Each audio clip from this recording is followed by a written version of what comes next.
you always get what you want, invariably. Even though you may think that it's entirely opposed to your wishes. But if it's your karma, everything that happens to you, put in another way, everything that comes to you is a return to you of what goes out of you. Yes, obviously, that's absurd. If you confine the definition of yourself to your voluntary, conscious behavior. That's a ridiculous definition of oneself. Oneself, by any stretch of the imagination, must involve far more than the conscious and voluntary aspects of our behavior. And if we see that it involves intimately and inescapably the behavior of what we call the other, the not-self, the environment, and see that these two are moving together like the two sides of the snake when it swims, then you get a very curious feeling. You have to be careful of it if you've got a Western background. Because, and this is what happens to a lot of people who play around with psychedelic chemicals,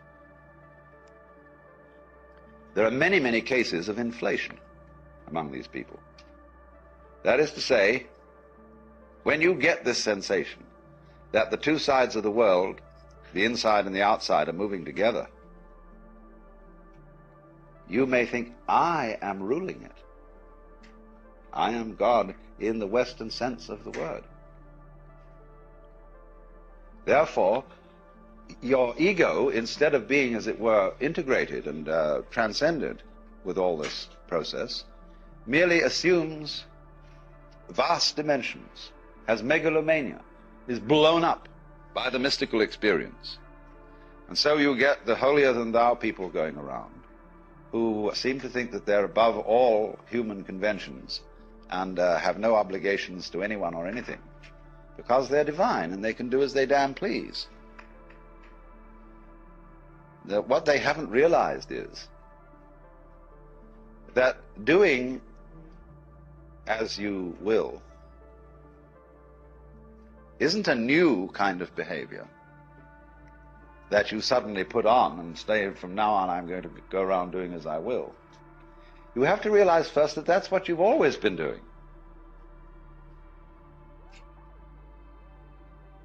And you could look at this from a very simple point of view. It's not a complete point of view.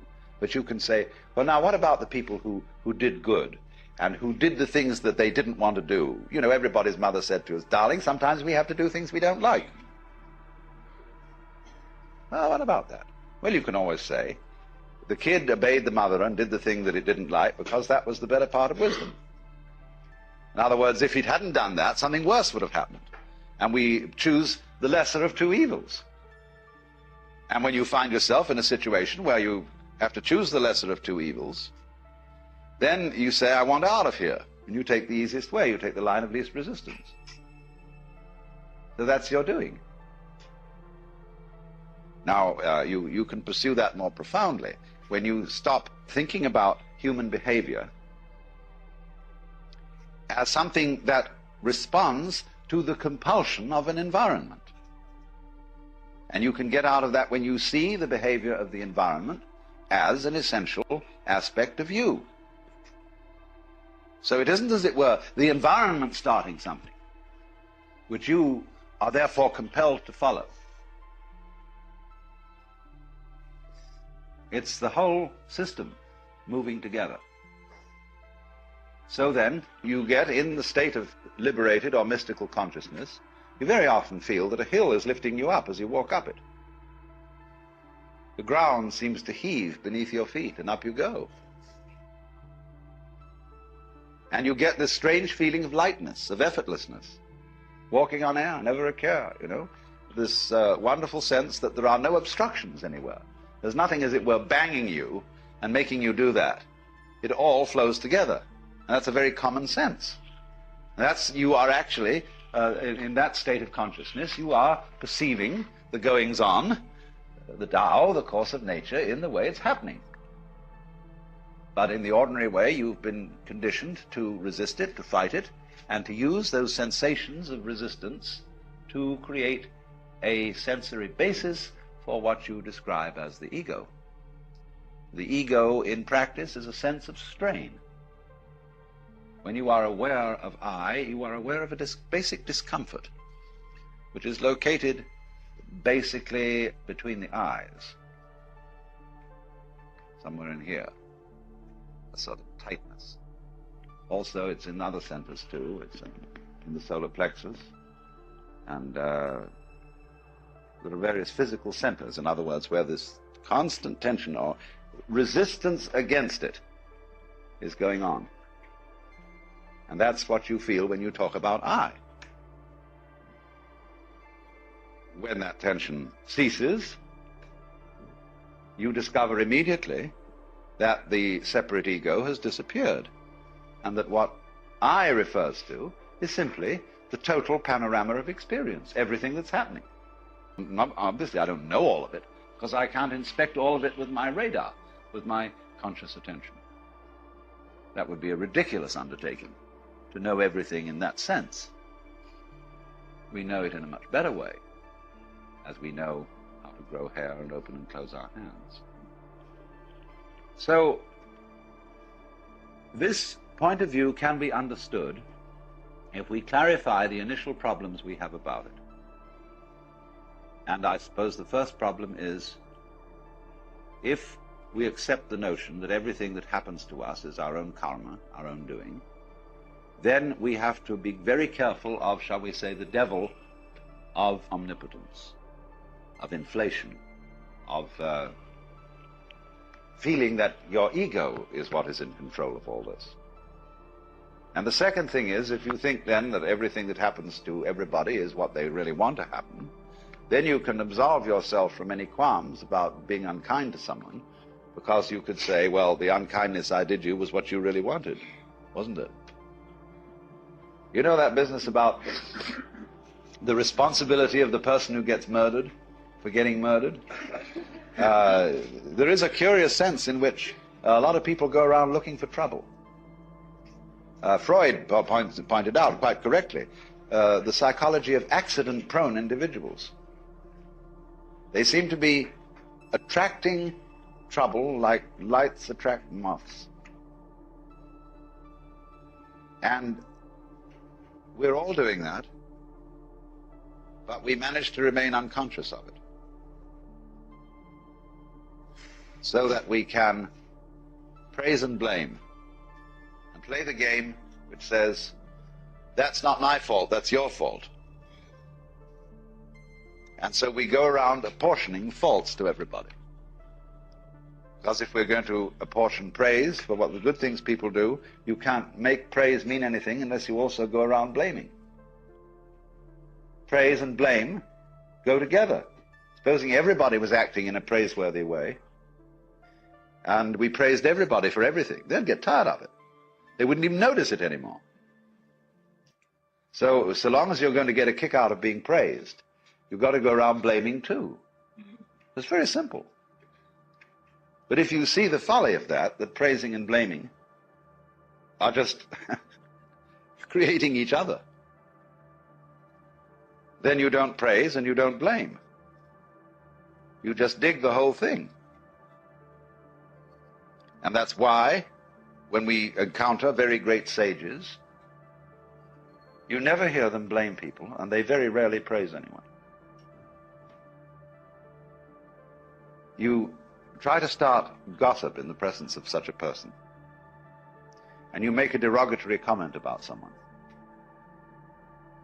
It's as if you had thrown a rock into a well and heard no splash. And a funny feeling, because that you get no response. You get no agreement. And if you praise somebody, there's also likely nothing to be said, except perhaps some remark that, of course, you're praising the beloved in all its manifestations. And this disconcerts some people terribly. I've always noticed that real sages never gossip, never criticize persons. And because they understand so well The French saying, tout comprendre, c'est tout pardonner, to understand all is to forgive all, is so true if you are experienced in just the ordinary way of dealing with human problems. If you've been a counselor or psychotherapist or minister or anything like that, you very soon get to realize how vastly complicated people are, and to see that they really are in the messes they're in, not because of anything, but that's the way it is. And you stop blaming people, and because you don't blame people, you have open ears, and people come and seek your advice. They don't want to come to someone who's a counselor who will bawl them out. It's like dentists who simply accept the fact that people really don't take care of their teeth, and realize that the job of a dentist is precisely to look after people who can't be bothered to take care of their teeth. That's why he's in business. So a good dentist doesn't bawl his patients out because they didn't do this, that, and the other. Just accept it. Same with doctors. They know perfectly well that nobody's going to live by the rules of health. And they're very vague as to what they are. And, you know, there's every kind of theory about how you ought to live and what is healthy, but they change in fashion. And you ought to eat this kind of diet in 1921. By the time it's 1930, they've changed their ideas altogether. And by the time it's 1960, it's back again to a mixture between 1921 and 1894. Something like that. You see, it's always changing. So while the rules are not so... See, if they were all absurd, it would be easy. They're not all absurd. There's some truth in it, always. But nobody's ever quite sure. So the function of healers and doctors and so on is just to do what can be done to stop the mess getting too messy. And they must accept it as that. That's their job. If I were healthy, say to the doctor, I wouldn't need you. So you're in business.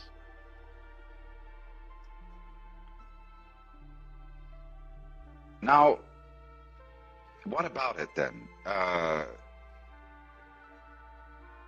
We have difficulty in seeing this mutuality of our relationship to the rest of the world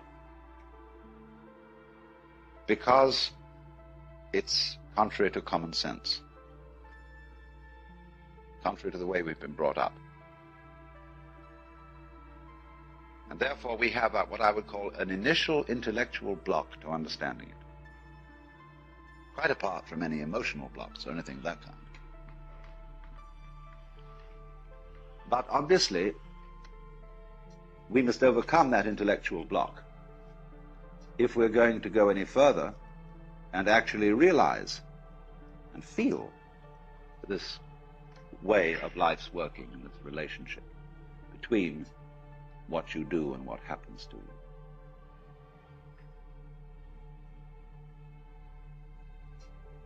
you. Then the question arises, then what do I do? Do I go around saying to myself, all this that's happening to you is what I wanted? I am inside and outside. I am the subjective and I am the objective. And I mean to go around thinking thoughts about this, so as it were to talk yourself into this way of feeling. Well, that's very superficial, because this new sense of relationship to nature is something much more than an idea.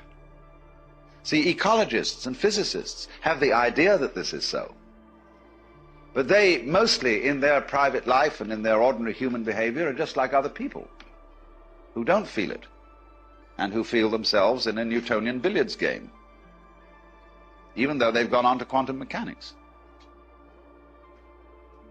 So that there may be a transition from our ordinary way of feeling how things go on to the new way, we have to do something other than think. Because actually thinking is causing the trouble. It is by thinking that we divide the world into separate events and separate things. That is calculus. And Ananda Kumaraswamy once described the life of the liberated being as a perpetual, uncalculated life in the present. And you say, wow, I don't think I could do that.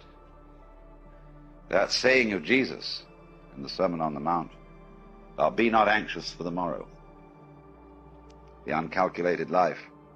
If God so clothe the grass of the field, will he not much more clothe you, faithless ones? And I've never met a preacher yet who would really take that up. They all say, well, of course, that's too hard a saying for most of us. It's not practical. Everybody has to take thought for the morrow and calculate. Well, at this point, people can go in two directions. There's one class of people who will say, all right, let's live the uncalculated life. Let's not make any plans. And before you know where they are, they're living in a filthy pad and scrounging around and living on petty thievery and so on. This is the usual thing. This is got into it the wrong way. The first thing to do is, just as I said,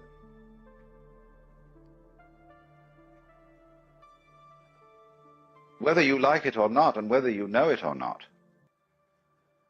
the relationship between you and the environment is always one that is harmonious. So in the same way, you are always living the uncalculated life. You have to find out, first of all, that you're always doing it, and that what you call your calculations and the things you did were funny little rationalizations. In other words, you know, it's a strange thing, this business of trying. From the moment we are little children, we are told, try your best. Teachers tell us that, parents tell us that, even priests and preachers tell us that. Try to be good, try to be better, try to succeed, try to make something of yourself. And so we grow up under this spell, this hypnotic chant of try harder, try more, try again. But have you ever stopped and asked yourself, what is it you're really trying for? What is it that effort is supposed to achieve?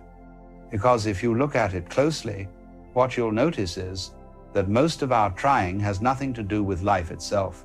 It's all about becoming something we are not. The harder we try to be someone, the more we affirm that we are not that someone already. When you strive to be peaceful, it means you believe you are not peaceful. When you struggle to be spiritual, it means you've decided you are not spiritual enough. And so the trying, you see, secretly keeps alive the very thing you are trying to escape.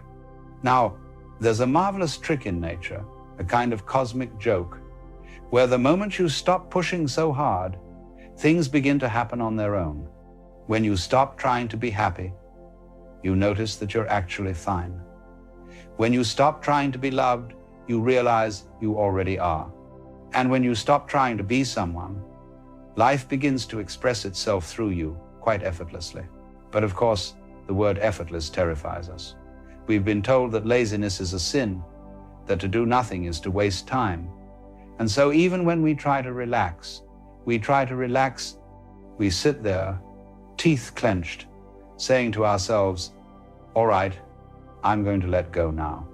You can almost hear the tension of the person trying to be relaxed. It's like a man lifting a heavy weight, saying, I must surrender, I must surrender. You see the absurdity of it. The harder you try to let go, the more you're holding on.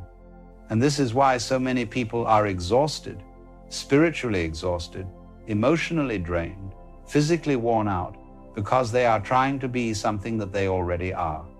You know, there's an old saying from the East, you cannot step into the same river twice. And that's true not just of rivers, but of ourselves. Every moment, Life is flowing through you. You're not a fixed object trying to become something else. You're an ongoing movement of energy, a pattern that keeps unfolding. The trouble is, we've been conditioned to believe that if we stop trying, we'll fall apart. That if we let go, everything will collapse. But look around, the birds aren't trying to sing, the flowers aren't trying to bloom, the stars aren't trying to shine. And yet somehow, it all happens. The grass doesn't force itself to grow. The tide doesn't push against the shore saying, I must reach higher. Trying, you see, is something the human mind invented to defend itself from uncertainty. Because the truth is, we don't know. We don't know what will happen next. And so we try to build a little fortress of control, made of effort, made of tension, made of fear, disguised as determination. And what happens? We wake up one day and we're tired. Tired of improving, tired of fixing, tired of becoming, tired of this endless climb toward a horizon that never seems to arrive. And at that moment, that beautiful, desperate moment, something inside begins to whisper, what if I didn't have to try anymore? Now, don't misunderstand. I'm not saying you shouldn't act. Life is full of action. When the tree grows, it moves, it acts, it expresses. But its movement is not a strain.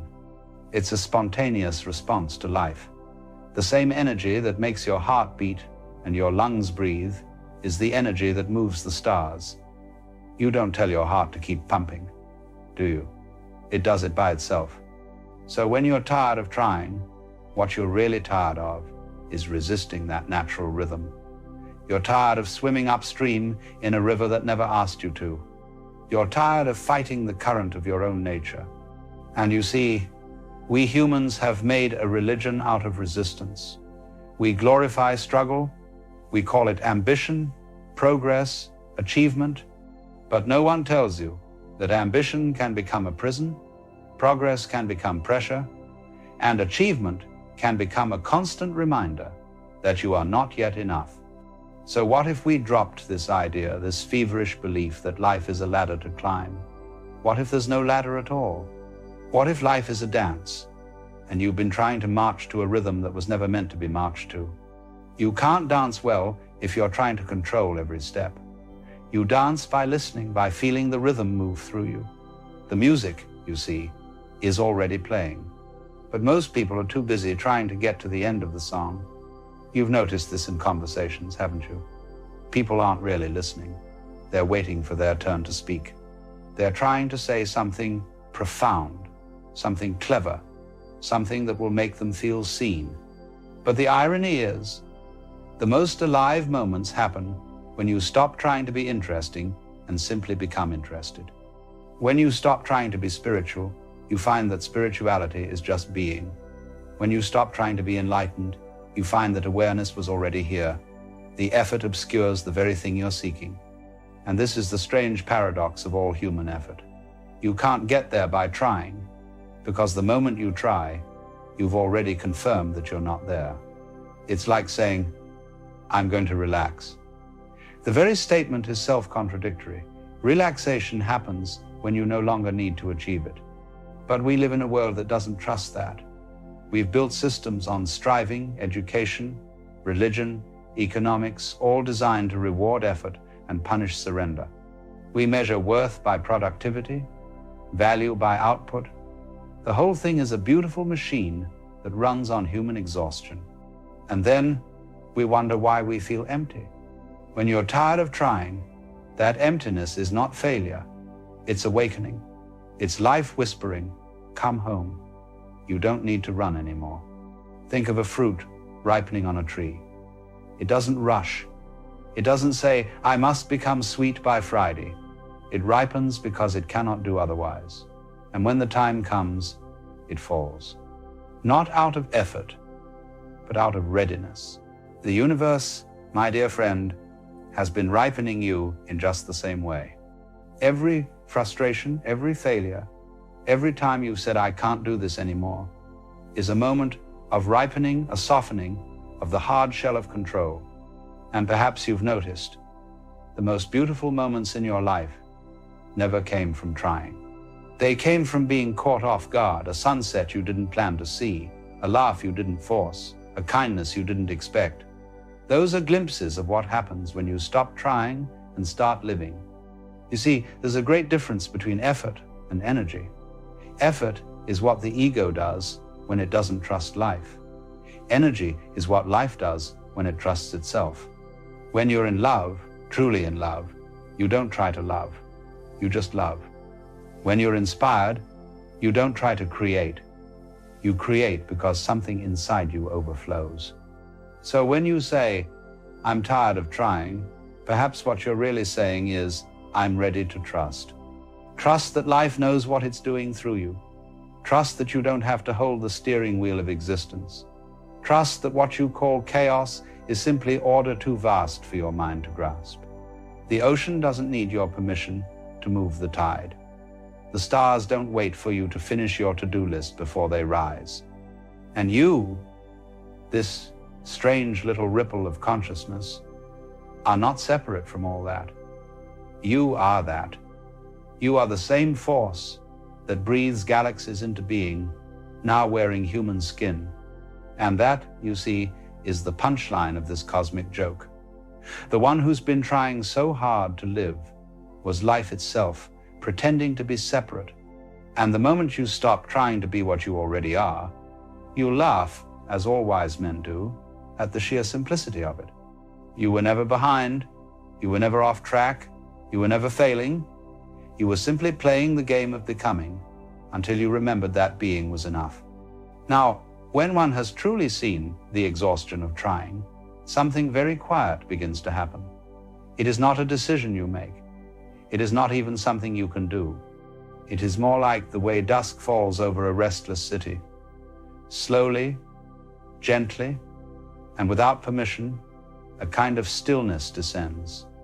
The mind that has been racing to get somewhere begins to stumble and at last sits down, and for the first time, perhaps in many years, there is silence.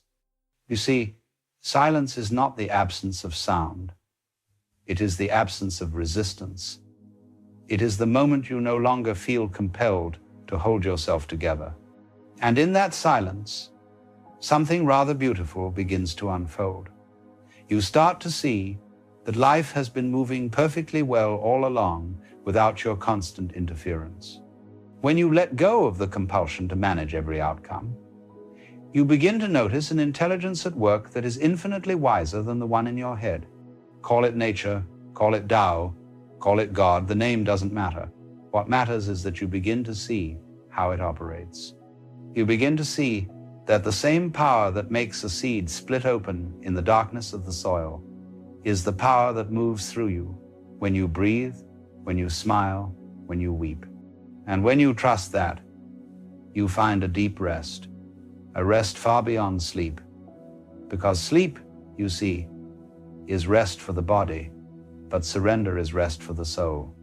We have been educated to think that if we stop trying, life will fall apart. But the truth is exactly the opposite. When you stop trying, life begins to hold you. When you stop gripping the rope so tightly, you realize the river was carrying you all along. And this is not passivity. This is participation of a higher order. When a musician plays the flute beautifully, they are not forcing the music. They are allowing it. They have practiced, yes, but at the moment of performance, they disappear into the sound. The breath moves through them. The melody plays itself. That is not effort. That is grace. And so it is with life. The art of living is the art of allowing the music of existence to play through you without interference. It is the art of alignment rather than control. When the mind is quiet, the heart moves naturally toward what is right. You don't have to force kindness. It arises. You don't have to force clarity. It appears. You don't have to force purpose. It reveals itself in the very act of living. But this simplicity frightens the modern man. He says, if I do nothing, I will become nothing. Yet have you noticed? The more we do, the more we lose touch with being. We fill our days with effort and our nights with noise, and then wonder why peace feels so far away. When you stop trying, you begin to rediscover what peace actually is. Not the peace of achievement or escape, but the peace that is here, even in the middle of the storm. That peace does not depend on conditions. It is not something you earn. It is your natural state, uncovered when the mind stops struggling to fix what was never broken. Think of a muddy pond. When the water is agitated, you cannot see your reflection. But when it becomes still, everything becomes clear. The clarity was never created, it was always there. The mud was only motion. Now the same is true of your mind. You've been stirring it constantly with your effort, your worry, your self-improvement. The moment you stop stirring, clarity returns. You don't have to make the water still. You only have to stop disturbing it. And this is why so many of the great teachers throughout history have said, be still, not as a command, but as an invitation. Because stillness is not something you impose, it's something you allow. You see, trying is rooted in fear, but allowing is rooted in trust. Fear says, if I don't act, something terrible will happen. Trust says, whatever happens, I will meet it. And life, in its strange wisdom, tends to favor those who trust it. You begin to notice that when you stop forcing outcomes, events start to align in ways that seem almost miraculous. You meet the right person at the right moment. The opportunity you were chasing arrives when you've stopped chasing it. The solution that eluded you while you were anxious appears when you're calm. And you say, well, that was coincidence. But what if coincidence is simply life's way of saying, thank you for getting out of the way? You see, the universe is not against you. It's only against your resistance. When you drop resistance, everything starts to move with you instead of against you. The wind that once felt like an obstacle becomes the breeze that lifts your sail. And as you begin to live this way, you notice a transformation in the smallest details. Even your breath feels different. Even walking becomes effortless. You look at people differently, not as competitors, not as threats, but as mirrors. You realize everyone is struggling in their own way. Everyone is trying so hard to be something, and you can almost laugh because you recognize yourself in them. And you begin to love them for it. Not from pity, but from understanding, because you've seen the futility of trying and the beauty of being. This understanding doesn't make you superior, it makes you simple. You no longer need to prove your worth. You no longer need to convince anyone of your progress. You can live quietly, contentedly, and fully, even in the midst of the world's noise. That is the beginning of true strength. Not the strength to dominate, but the strength to surrender. Not the strength to conquer, but the strength to yield. Because in yielding, you become one with the very power you thought you had to control. And once you have tasted that, once you've seen that there is an intelligence moving through every heartbeat, through every leaf, through every smile and tear, you realize there was never any separate you to begin with. The one who was tired of trying was never real. It was a wave mistaking itself for the ocean. When that illusion fades, something very light remains. You begin to laugh more easily. You take things less seriously. You see that life has always been play, divine play. Serious only when you forget it's a game. And you see that your tiredness was never a sign of failure, but a sign of readiness. You were ready to stop pretending that life needed your constant correction. You were ready to trust the rhythm that has been carrying you since the beginning. So when you're tired of trying, stop. Sit quietly. Listen.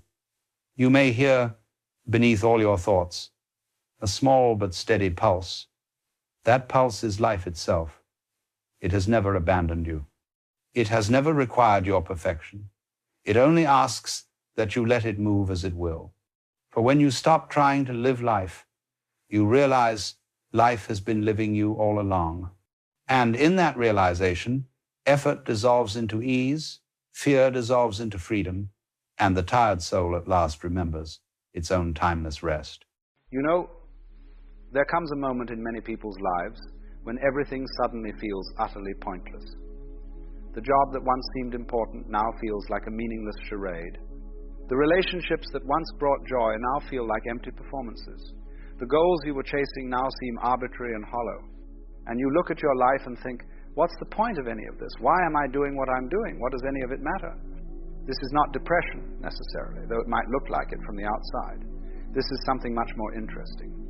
This is what happens when you wake up from the collective dream, when you start to see through the game that everyone is playing, when the meaning that you borrowed from society begins to dissolve, and you're left facing the raw question, what is the point? Now, most people respond to this feeling in one of two ways, and both are problematic. The first response is panic. They feel the pointlessness and immediately try to run from it, to distract themselves, to create new meanings, new goals, new purposes. They throw themselves into work, into relationships, into causes, into addictions, anything to avoid sitting with that uncomfortable feeling that nothing matters. The second response is resignation. They accept the pointlessness as a final truth and sink into a kind of nihilistic despair. If nothing matters, why do anything? Why get out of bed? Why engage with life at all? They become paralyzed by the very insight that could have freed them. But I want to suggest a third response, a response that's actually quite revolutionary. What if the feeling that everything is pointless is not a problem to be solved, but a doorway to be walked through? What if it's not the end of meaning, but the beginning of a much deeper kind of meaning? Let me explain what I mean. When you feel that everything is pointless, what you're really recognizing is that all the meanings you've been living by are invented. They're made up. They're stories that human beings have told themselves to make sense of existence. And there's nothing wrong with stories, but when you realize that they're just stories, that there's no cosmic necessity to any of them, something very important has happened. You've seen through the game. You've recognized that meaning is not found, it's created. And once you see this, you can never go back to the innocent belief that your job or your relationship or your cause has some inherent, absolute meaning. The spell is broken. And this feels pointless at first because you've lost the meanings you were borrowing from outside yourself. Society told you that success matters, that family matters, that progress matters, that leaving a legacy matters. And you believed it. You made these borrowed meanings your own and built your life around them. But now you've seen that these are just agreements, just collective stories that we've decided to take seriously. And once you see the arbitrary nature of these meanings, they lose their power over you. And yes, this creates a void, a sense of pointlessness. But this void is not the end, it's the beginning. You see, as long as you're living according to borrowed meanings, you're not really free. You're like an actor who's so identified with their role that they've forgotten their acting. You take the script seriously because you think it's real, because you think it matters in some absolute sense. But when you realize it's just a script, just a story, you're suddenly free to play the role differently, or to choose a different role entirely, or to write your own script. The feeling of pointlessness is the recognition of your freedom. It's the moment when you realize that you don't have to live according to anyone else's definitions of what matters. You're free to decide for yourself what's meaningful, what's worth doing, how you want to spend your brief time in this strange existence. But here's where most people make a mistake. They think that because nothing has inherent meaning, they now need to create meaning, to impose meaning on a meaningless universe. And so they go searching for their purpose, their passion, their mission. They think they need to figure out what their life is supposed to be about and then dedicate themselves to it. But this is just another trap. This is taking the feeling of pointlessness and trying to cover it up with a new story, a new meaning, a self-created purpose. And while this might work for a while, it's ultimately just another game, just another way of avoiding the deeper truth. The deeper truth is this: life doesn't need a point. Existence doesn't require justification. You don't need a reason to be here or a purpose to fulfill. The question, what's the point, is itself based on a misunderstanding, on the assumption that there should be a point, that meaning is something life owes you. But what if life is not a journey towards some goal, not a problem to be solved, not a story that needs a satisfying conclusion. What if life is more like music or dance? You don't listen to a symphony in order to reach the end. You don't dance in order to arrive somewhere. The point of music is the music itself. The point of dancing is the dancing itself. It's not going somewhere. It's already here, fully present in each moment. In the same way, the point of life is simply living, simply being, simply the experience of existence itself. Not for anything, not toward anything, but as an end in itself. This very moment, exactly as it is the point. This breath, this sensation, this thought, this feeling, this is it. There's nothing else you need to get to, nothing else you need to achieve, no higher meaning you need to discover. When you really understand this, when you truly see that life doesn't need justification, something remarkable happens. The feeling of pointlessness transforms into something else entirely. It becomes a kind of lightness, a freedom, a playfulness. If there's no ultimate point, if there's no cosmic significance to anything you do, then you're free to simply enjoy the process of living without the burden of having to make it mean something. You can work at your job without needing it to be your calling. You can love someone without needing them to complete you. You can pursue goals without needing to achieve them. You can create things without needing them to be important. You can play the game of life with full intensity while knowing it's just a game. This is what I mean when I say the feeling of pointlessness is a doorway. It's the doorway out of seriousness, out of the heavy burden of trying to make your life matter, out of the exhausting project of creating meaning. On the other side of that doorway is a kind of freedom that most people never experience. The freedom to live without needing life to be anything other than what it is. Now, this doesn't mean you become passive or apathetic. Quite the opposite.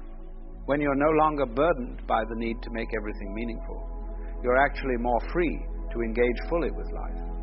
You can throw yourself into activities with complete abandon, not because they matter in some ultimate sense, but simply because they're what's happening, because they're the form that life is taking in this moment. Think about a child playing. The child isn't worried about the meaning of the game. The child isn't asking, what's the point of playing? The child is simply absorbed in the playing itself, fully present, fully engaged. And then the game ends, and the child moves on to something else without any sense that the game needed to have a lasting purpose or significance. This is how you can live when you've walked through the doorway of pointlessness.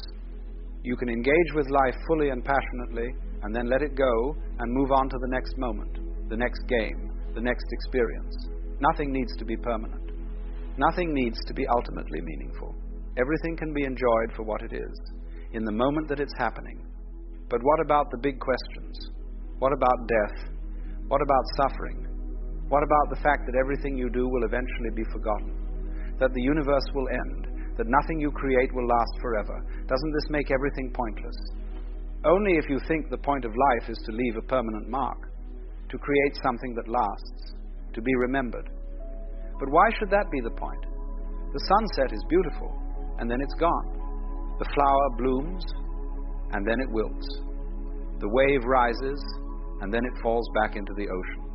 Nothing about the temporary nature of these things makes them less valuable, less beautiful, less worth experiencing. In fact, it's precisely because things are temporary that they're precious. If the sunset lasted forever, would you still stop to watch it? If flowers never wilted, would you treasure them? The poignancy of life, its bittersweet beauty, comes from the fact that it's fleeting, that each moment happens only once, that everything is always already passing away, even as it's arriving. So when everything feels pointless, when you look at your life and can't find the meaning you once thought was there, this is not a crisis. This is an opportunity. It's the opportunity to stop living for some imaginary future point, some goal or achievement or legacy, and to start living for the sheer fact of being alive, for the immediate experience of existence. What do you do when everything feels pointless? You stop asking what the point is. You stop trying to justify your existence or prove your worth or make your life matter. You simply live. You breathe, you eat, you walk, you talk, you work, you play, you love, you create, not because any of it means something in the grand scheme of things, but because this is what life is. This is what's happening. This is the dance you're dancing. And in this surrender, in this letting go of the need for meaning, you might discover something surprising. You might discover that life becomes more vivid, more immediate, more alive when you stop trying to make it mean something. Colors are brighter when you're not worried about their significance. Food tastes better when you're not concerned with its purpose. Relationships are more intimate when you're not using them to fill some void. The pointlessness, when you really embrace it, becomes a kind of freedom. It's the freedom to be completely here, completely present, completely engaged with what is, without the overlay of meaning, without the weight of significance, without the burden of purpose. Let me tell you a Zen story that illustrates this.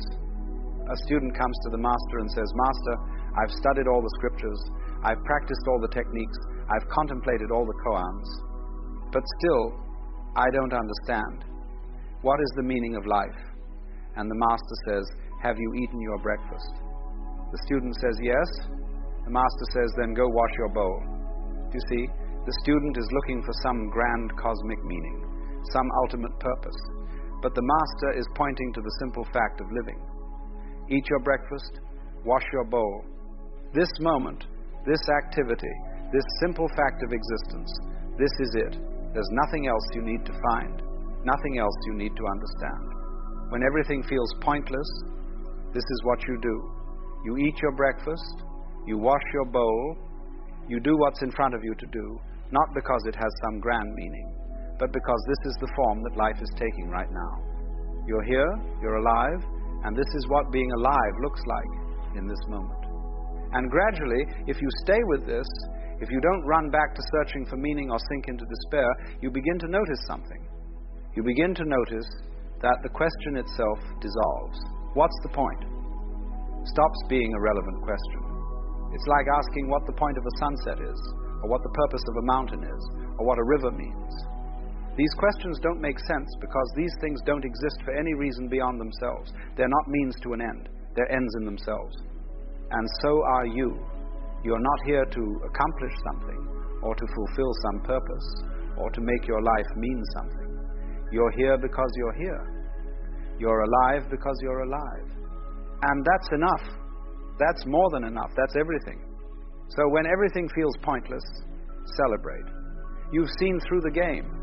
You've recognized that all the meanings you were chasing were just stories. And now you're free. Free to live without the burden of having to make it all matter. Free to enjoy the sunset without needing it to teach you a lesson. Free to love without needing it to complete you. Free to work without needing it to define you. Free to simply be alive for no reason at all. This is the great liberation that comes from walking through the doorway of pointlessness.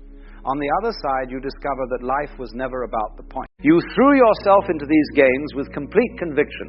You were absolutely the cowboy, totally the mother serving imaginary cookers. But you never forgot, not really, that it was play. The moment your mother called you for dinner, you dropped the role without a second thought. You didn't cling to being the cowboy. You didn't suffer an identity crisis when the game ended. But somewhere along the way, we forgot how to play. We became what I call method actors in the theater of life. We got so absorbed in our roles that we forgot we were acting. We started believing that we really are the banker, the housewife, the success, the failure. And when you forget you're playing a role, the game becomes a prison. Now, when I say life is a game, I don't mean it's trivial or meaningless. Games can be incredibly important.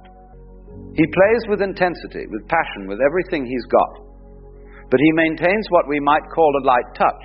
The first rule of this cosmic game is perhaps the most startling. You are not who you think you are.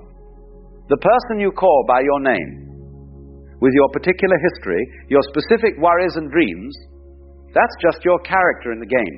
It's a mask. A role you're playing so convincingly that you fooled even yourself. But who is the real you?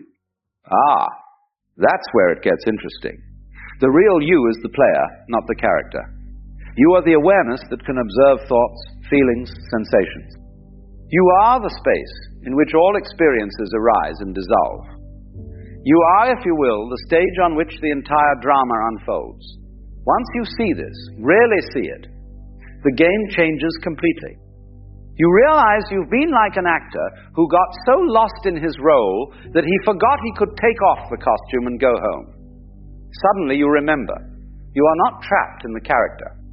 You can play it skillfully, enjoy it thoroughly, but you don't have to be imprisoned by it. Here's another rule that most players miss entirely. The game has no final winning condition.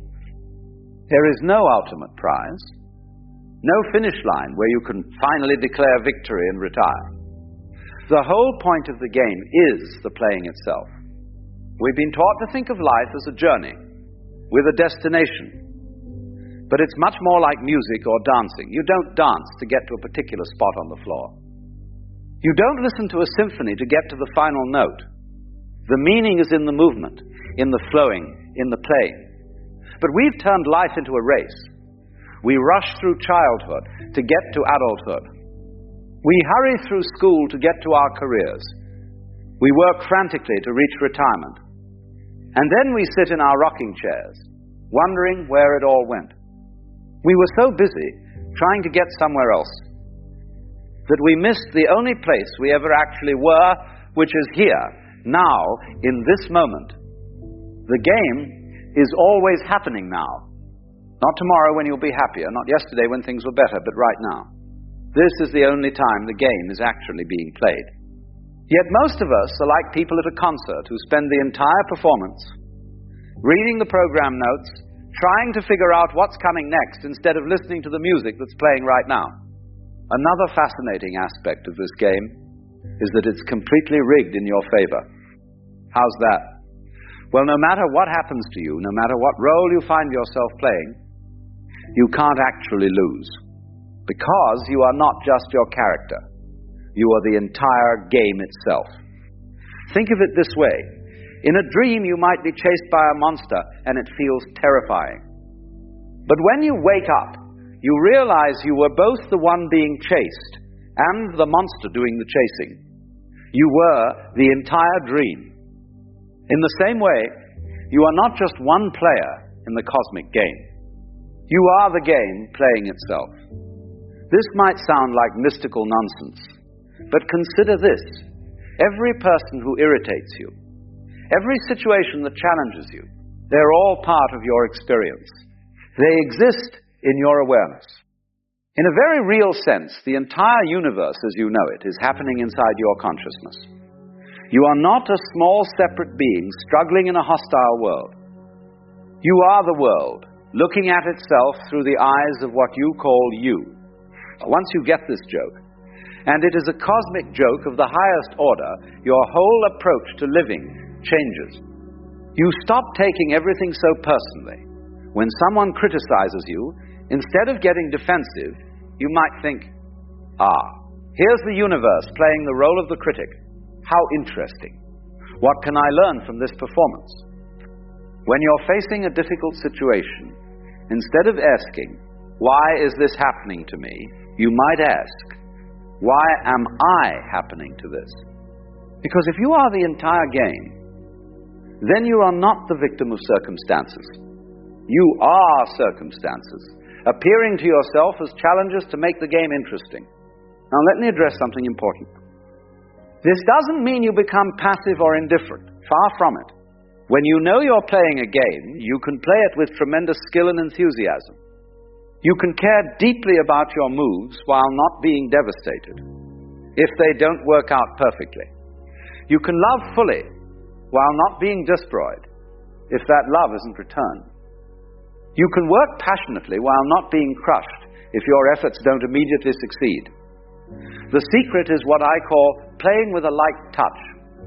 It's like being a great jazz musician. You know the basic structure of the song, but you're always ready to improvise. You respond to what the other musicians are doing. You don't try to force the music into some predetermined pattern. You flow with it, play with it, dance with it. Most people approach life like they're playing classical music with a very strict conductor. Every note must be exactly as written. There's no room for spontaneity, no space for creativity. But life is much more like jazz. The basic rhythm is there, but within that rhythm, infinite possibilities exist for improvisation and play. Here's one of the most liberating rules of the game. You don't have to be consistent. You are under no obligation to be the same person you were 5 minutes ago. The character you've been playing, with all its limitations and problems, is not a permanent fixture. It's more like clothing you can change. We spend so much energy defending our self-image, protecting our reputation, maintaining our personality. But what if you could be anyone you choose to be in each moment? What if instead of being trapped by your past, you could reinvent yourself constantly, not in a crazy, unstable way, but in a fluid, creative way that allows you to respond freshly to each situation? Children do this naturally. One moment they're a princess, the next they're a dragon, then they're a race car driver. They don't worry about consistency. They don't think, but wait, yesterday I was a princess, so I can't be a dragon today. And here's the beautiful thing. Every person you meet is you, wearing a different mask, playing a different role. That annoying colleague, that difficult relative, that stranger on the street who smiled at you, they're all you, exploring what it's like to be different characters in the great drama. When you see this, compassion arises naturally. Not the condescending kind of compassion that looks down on others, but the recognition that you're all in this together, all playing parts in the same cosmic theater. This doesn't mean everyone is the same on the surface level. Obviously, people have different personalities, different backgrounds, different ways of playing their roles.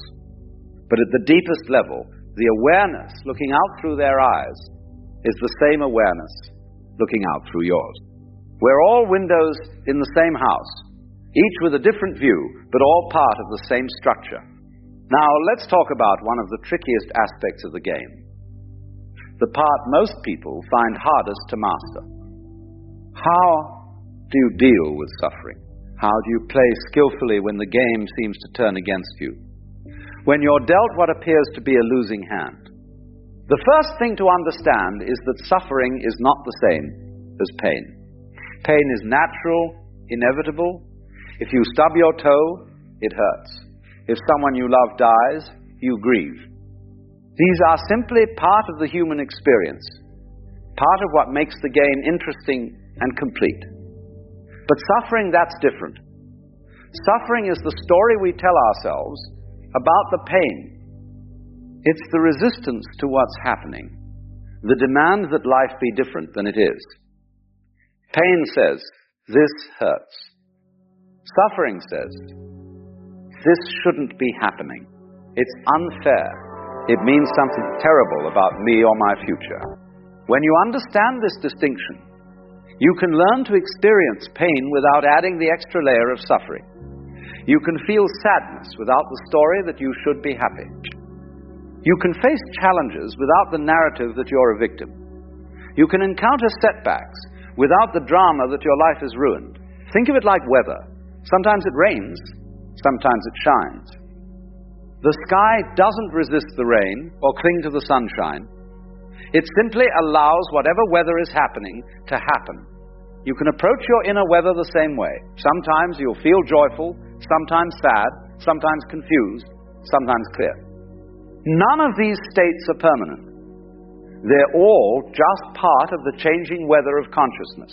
Here's another game rule that can save you enormous amounts of energy. You don't have to have an opinion about everything.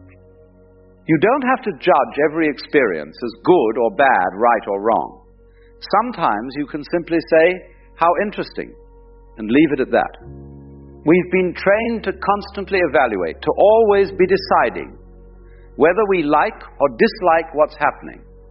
But this constant judging is exhausting. It's like being a critic who can't simply enjoy a movie because they're too busy analyzing every scene.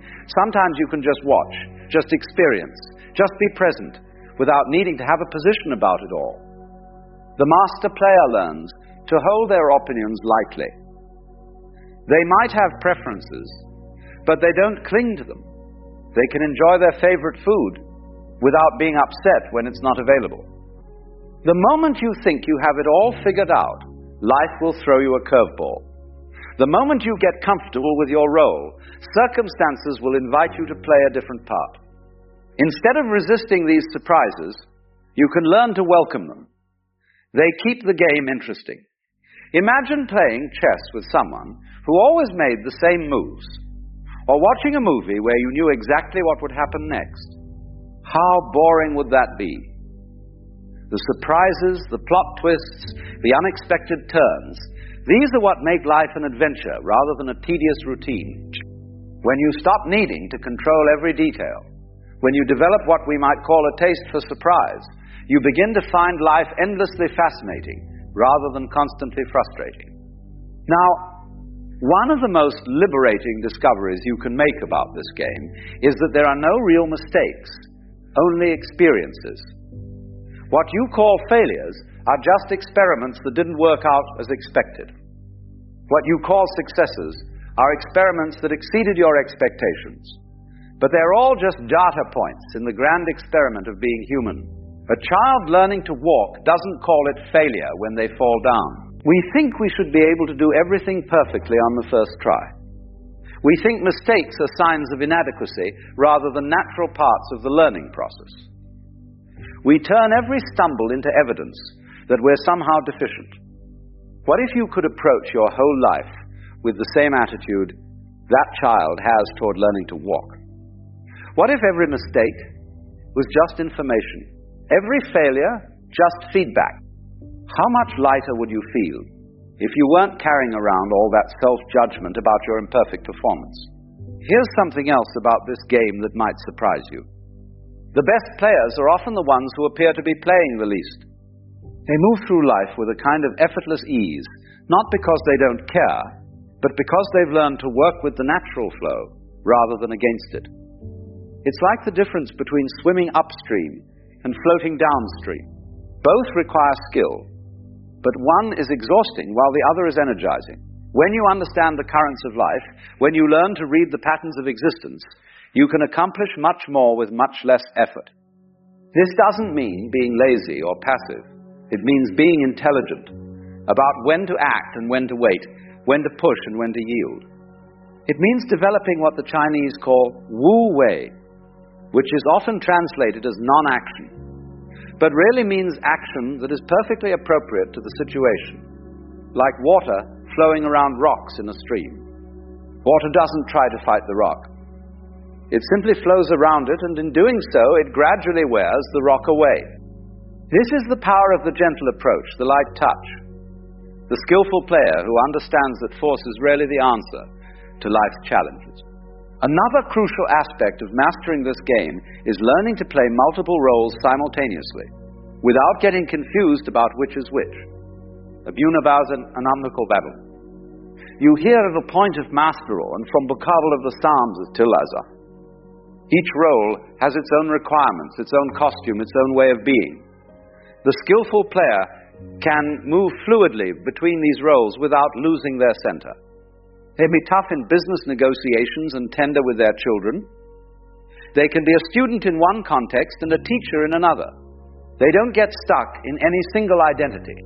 Most people make the mistake of trying to be the same person in every situation. They think authenticity means never changing, never adapting. But real authenticity is being appropriate to each moment, each relationship, each context. It's like being a skilled actor who can play many parts convincingly, because they understand the deeper truth that connects all roles. Now let me tell you about one of the most profound discoveries you can make about this game. The rules are not fixed. They can change, and often do, based on how you choose to play. This is where the game becomes truly magical. Most games have rigid rules that everyone must follow. But the game of life is more like a collaborative improvisation, where the rules evolve as you play. Your choices, your attitudes, your ways of being actually influence how the game unfolds for you. If you approach life with fear and suspicion, you tend to encounter situations that confirm your fears. If you approach it with curiosity and openness, you tend to find opportunities and adventures. If you play the role of the victim, you'll find plenty of people willing to play the villain. If you play the role of the hero, you'll discover your own capacity for courage and creativity. This isn't just positive thinking or wishful fantasy. It's recognition that consciousness is not passive. It's not just observing reality. It's participating in its creation. Your awareness, your attention, your choices are all active ingredients in the unfolding of your experience. Here's one of the most beautiful aspects of the game. Everyone gets to win, but not in the way we usually think of winning. The usual idea of winning involves someone else losing. But in this cosmic game, your victory doesn't require anyone else's defeat. In fact, the more skillfully you play, the more you help everyone else play skillfully too. When you're truly happy, you don't make others miserable. You inspire them to find their own happiness. When you're genuinely peaceful, you don't create conflict.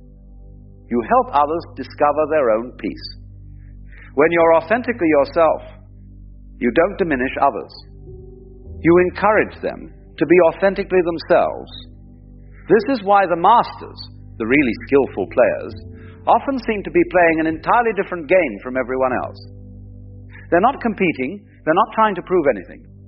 They're not keeping score, they're simply playing for the pure joy of playing, and somehow everyone around them starts playing better too. Let me share one final rule, perhaps the most important one. The game never actually ends.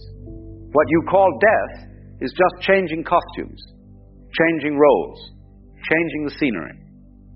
The player, the real you, the awareness that has been watching this whole performance that continues, when you truly understand this, it changes everything. You stop being so desperate to cling to your current role. You stop being so terrified of change. You realize that you are not just playing in the game. You are the game, playing itself, exploring infinite possibilities through countless characters and stories. And so here we are, at the end of our little exploration together, though of course there is no real end, just as there was no real beginning. There is only this eternal now, this endless game, this magnificent play of consciousness discovering itself through every possible form and experience. The next time you find yourself taking life too seriously, remember what I've told you today.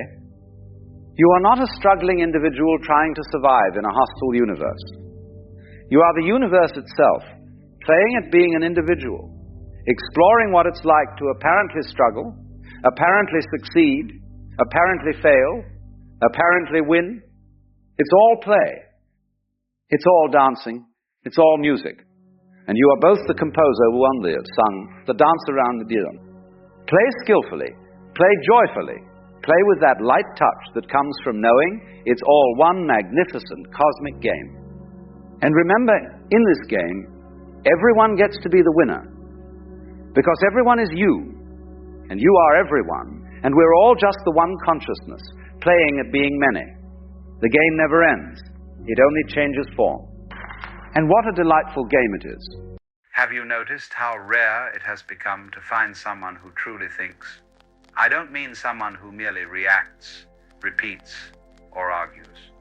I mean someone who pauses, reflects, and sees. It seems as though the modern world has become a theater of noise, where the loudest voices echo endlessly and the quietest truths go unnoticed. Thinking that subtle and beautiful dance of the mind has been replaced by something mechanical, something hurried, something hollow.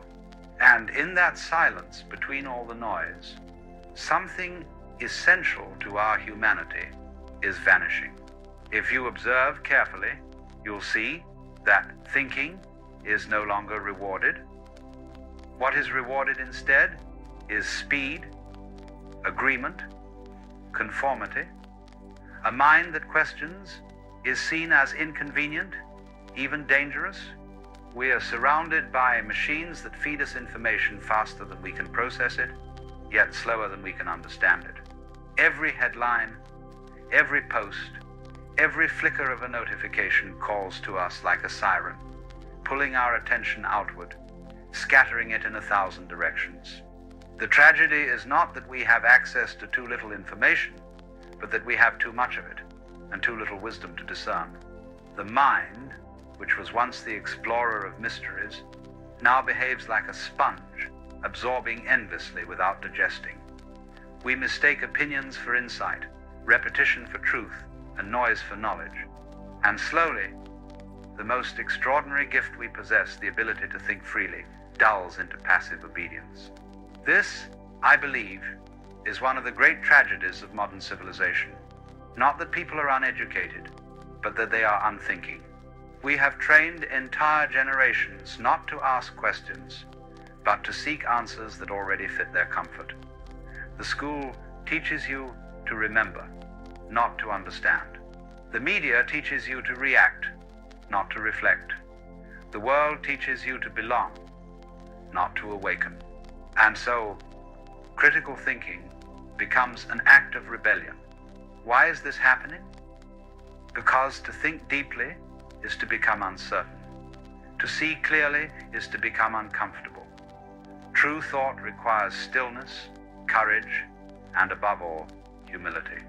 It is far easier to follow the crowd than to stand alone with your own doubt. The masses have discovered that certainty feels safer than curiosity, and so they cling to their beliefs like children clutching toys, afraid of the dark without them. Yet the irony is that this comfort enslaves. When you no longer think, you no longer see. And when you no longer see, you no longer live consciously. You drift through existence like a leaf on a river, moved by currents you do not understand, believing you are free because you do not resist. The philosopher Noam Chomsky once warned that society manufactures consent. I think it goes even deeper than that. Society manufactures identity. It tells you what to care about, what to fear, what to believe, what to hate, and even what to love. It builds your opinions before you ever have the chance to form them. And so, what you call thinking becomes a mere reflection of programming.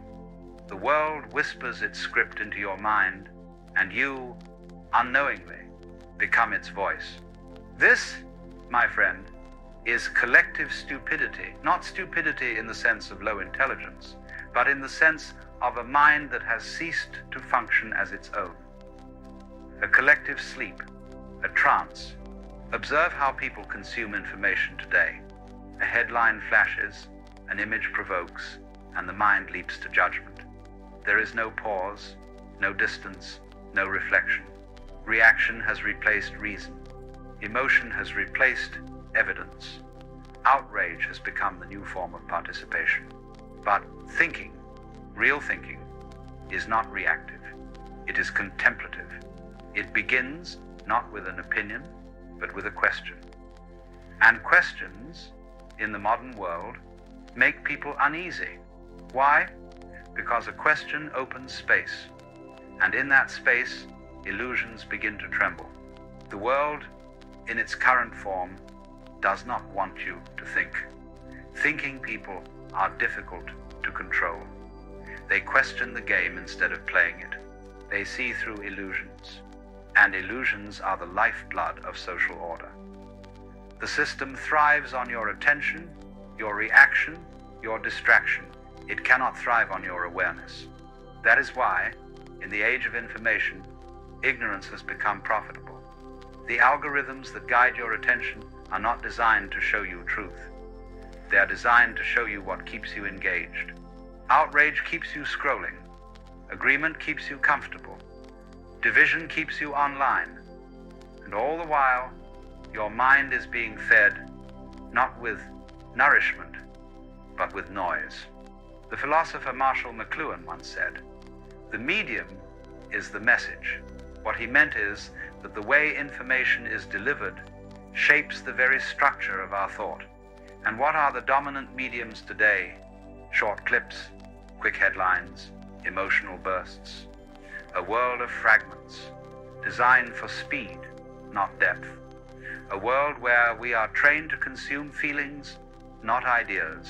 And when a mind is trained for fragments, it forgets how to see the whole. Notice how difficult it has become to read a full paragraph without glancing at your phone. Notice how quickly your mind seeks stimulation when faced with silence. This restlessness, this inability to be still, is not natural, it is learned. The mind has been conditioned to seek constant novelty. But true understanding, like a deep river, requires stillness. It cannot be found in the noise. Thinking demands patience. Reflection demands silence. But the modern world fears both. It fills every quiet space with sound, every moment of waiting with distraction, every uncertainty with instant answers. And so we lose the sacred art of being alone with our own minds. When I was a child, I would spend hours watching the movement of water, how it flowed effortlessly around stones, how it reflected the sky. It taught me that truth is not something you force. It arises naturally in stillness. The more you chase it, the more it hides. The more you relax into it, the more it reveals itself. Thought, too, is like that. The deeper truths of life cannot be forced through speed or repetition. They appear in the quiet spaces between words, in the subtle awareness that arises when you are no longer trying to be right, but that kind of awareness is rare now. The collective mind has become obsessed with being right rather than being real. People no longer listen to understand, they listen to reply. They argue not to seek truth, but to defend identity. And so conversation becomes combat, dialogue becomes theater, and thought becomes performance. This, my friend, is the tragedy of our age. We have mistaken thinking for noise. Look closely at how education contributes to this illusion. Schools teach students to repeat what has been said, not to discover what has not. The child who questions is told to stay in line. The one who memorizes earns approval. Slowly, the curiosity that was once natural in every child becomes replaced with anxiety, the fear of being wrong. And so we grow into adults who would rather be confidently mistaken than humbly uncertain. But uncertainty is the very birthplace of truth. To think critically is to dance with uncertainty. It is to look at your own beliefs and say, perhaps I am mistaken. It is to realize that truth cannot belong to you because truth is not a possession. It is an experience. It reveals itself only when you stop clinging to conclusions. The Buddha once said, in the end, the greatest source of suffering is clinging. We often think he meant attachment to things, but he also meant attachment to ideas. When you cling to an opinion, you close your mind to possibility. And when you close your mind, you cease to think. So we must ask, why are we so afraid of thinking? Why do we run from silence, from complexity, from the unknown? Perhaps it is because thought exposes the fragility of the ego. The moment you think deeply, you see how much of your life has been borrowed, how your beliefs are hand-me-downs, how your opinions were never truly yours. That realization can be painful. It shatters illusions, but it is also the beginning of liberation. When you see how much of your mind has been programmed by society, you begin to reclaim it. You begin to see that intelligence is not about knowing, but about seeing. The wise are not those who have more answers, but those who have fewer illusions. And so, the disappearance of critical thinking is not just a cultural crisis, it is a spiritual one. It marks the moment when humanity stopped looking inward and became fully absorbed by the surface of life. It marks the shift from depth to image, from experience to performance, from being to appearing. In this world, people no longer want to understand, they want to look like they understand. They no longer seek wisdom, they seek validation. And as long as the applause is loud enough, they never notice how quiet their inner voice has become. But even within this noise, there are still those who see. They are the quiet observers, the ones who pause before they respond, who feel the weight of words, who refuse to let the current of collective thought carry them away. They are the ones who recognize that truth cannot be shouted. It must be heard. You can be one of them. You can awaken in the middle of the noise. It begins with a simple act, one that feels almost radical in this age. Pause. Just pause. Before reacting, before judging, before believing. In that pause, something extraordinary happens. You begin to see the machinery of your own mind. You begin to recognize how your thoughts arise, how they are shaped, and how easily they can be manipulated. This awareness is the seed of freedom, because the real prison is not outside you. It is the belief that you are thinking, when in fact you are only repeating. The modern world does not need more opinions. It needs more awareness, more minds that are willing to question not only others but themselves, more souls that have the humility to admit that they do not know, and the courage to explore what lies beyond that not knowing. The loss of critical thinking is not the end of human intelligence. It is merely the darkness before a deeper light. The mind, like the sky, cannot remain clouded forever. Eventually, the storm of noise will pass, and when it does, those who have kept their silence will see clearly.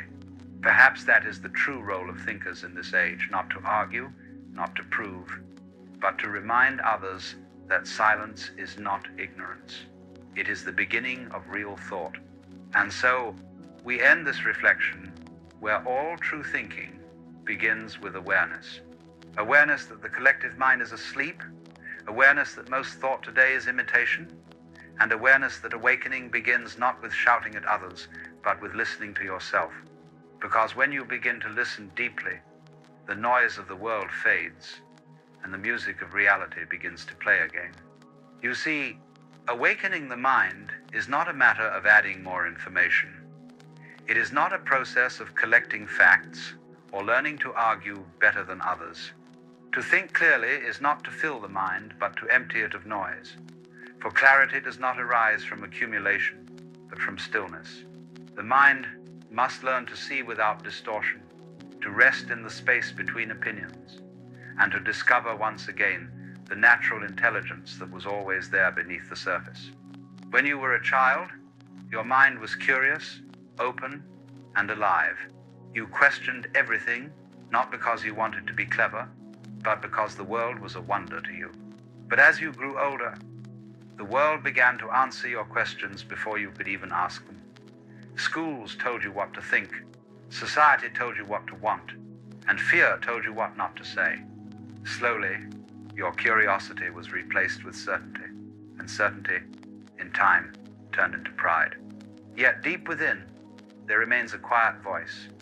It speaks not in words, but in the gentle pull of wonder. It whispers, "What if?" And in that whisper lies the possibility of rediscovering what it means to think. To think critically is not to destroy your beliefs, but to understand them. It is to look within and see that every conclusion you hold is a doorway, not a wall. The moment you see that every thought can be questioned, you are no longer its prisoner. You may ask, how can one begin to awaken this kind of mind in a world so determined to keep it asleep? The first step is awareness. Awareness that you are surrounded by noise designed to control your attention. Every headline, every debate, every moment of outrage is a hook. The world does not need your thought, it needs your reaction. When you understand this, you begin to see that your greatest rebellion is to pause. Try it.